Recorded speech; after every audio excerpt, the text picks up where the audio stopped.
கண்ட ஐயையோ ஆணைக்கும் ஆக்கினைக்கும் அடங்காத தெய்வம் இருக்க ஏண்டா நீங்க வந்த என்று பச்சரிசி அமுதை பாலகனுக்கு கொடுத்து மடப்புளியில துண்டை விரிச்சு உறங்க போட்டுட்டார். பூசை முடிந்தது. மாலை கருக்கள் மயிரின்ற நேரமாச்சு. பவள நம்பி கோவிலை அடைத்து விட்டு பகல் பூசையெல்லாம் பவள நம்பி பூசை, இரவு பூசை காவல் எல்லாம் சங்கிலி பூத காவல். சங்கிலி பூதா மடப்புளி தொண்டு வழியாக கோவில் துறவுகளை ஒப்படைத்தார். சங்கிலி பூதத்தாரு கேட்காரு, அப்பா பவள நம்பி இதையும் விட்டுட்டு போறிக்க, நல்ல யாவமா பாத்துக்கோன்னார். மகன் மடப்புளியில தூங்குறத அயத்து போனாரு. சங்கிலி பூதம் ஏன் வேலை முடிச்சு போச்சப்பா, இனிமே ஓ வேலை இன்னான்னு ஒப்படைத்தார். நான் ஒன்னும் அயக்கலைன்னா. பவள நம்பி வீட்டுக்கு வந்தாரு. மனைவி சுவாமி பையனை எங்கன்னா ருக்மணி கேட்டா.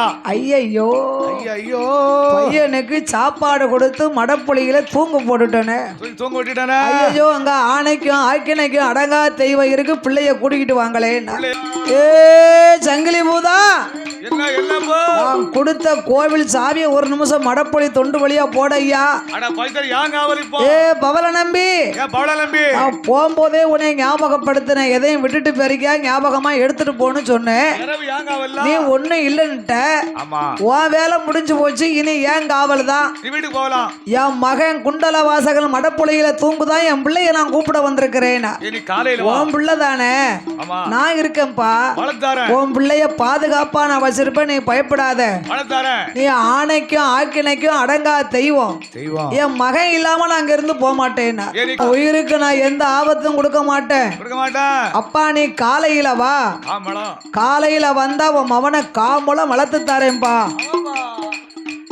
அந்தி நேரம் அதிகாலையில வந்தையானா உனக்கு அரமுலம் வளர்த்து தாரு சொன்னாரு. சங்கிலி பூதா சாவிய குடுக்கலன்னு வையி, இந்த பவள நம்பிக்கை கொஞ்சம் மாந்திரம் தெரியும். என் இடுப்புல மை இருக்கு, உன்னை மைய போட்டு சிமுளுக்குள்ள பிடிச்சு அடைச்சிருவேன். அவன் பார்த்தார். ஐயா சங்கிலி பூதம் கோபம் கொண்டு, என்னையவா நீ பிடிச்சு அடைக்க போற? பவள நம்பி அம்மை அப்பனுக்கு செய்த அமுதவும் அவனுக்கு கொடுத்ததும் அல்லாம முத பூசவும் அவனுக்கு தானடா கொடுத்த. எச்சி ஆக்கினதும் இல்லாம என்னை எதிர்த்து வேற பேசுதியா? காலையில வா காம்புலம் வளர்த்து தாரேன், அதிகாலையில வா அதிக நேரம் அரைமுலம் வளர்த்து தாரம்னு சொன்னேன், கேட்க மாட்டேங்கிய. உன் மகன் இல்லாம போக மாட்டோமுங்க, வா மடப்புளி தொண்டு வழியாக உன் மவனத்தாரு என்று சங்கிலே பூதம் ஐயா அவள நம்பி மகனைத்தான கையதையும் பிக்காரா, கைய பித்தார் கால பிக்கார, பிச்சு பிச்சு ஐயா எரியுதார. சங்கிலி பூதா என் மவன் கைய காலு உடல பிச்சு எறியுதியா? அடா நான் யாரு தெரியுமா?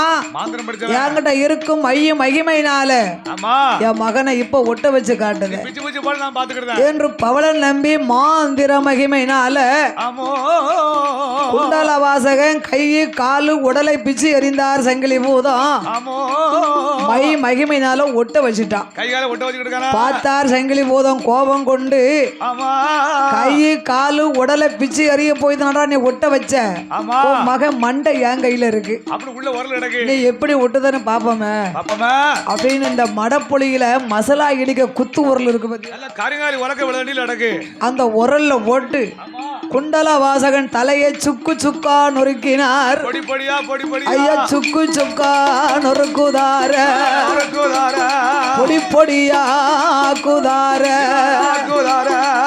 பவள நம்பி உடல் கைய பிச்சு எரிய போய் ஒட்டுன, மண்டைய நொறுக்கி பொடியா கொடுத்துருக்கண்டா, நீ எப்படி ஒட்ட வைக்கணும் பாப்போம் என்று கோபம் கொண்டார் சங்கிலி பூதம்.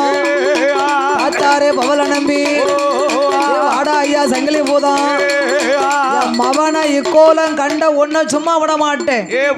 சங்கிலி பூதம் இப்பமே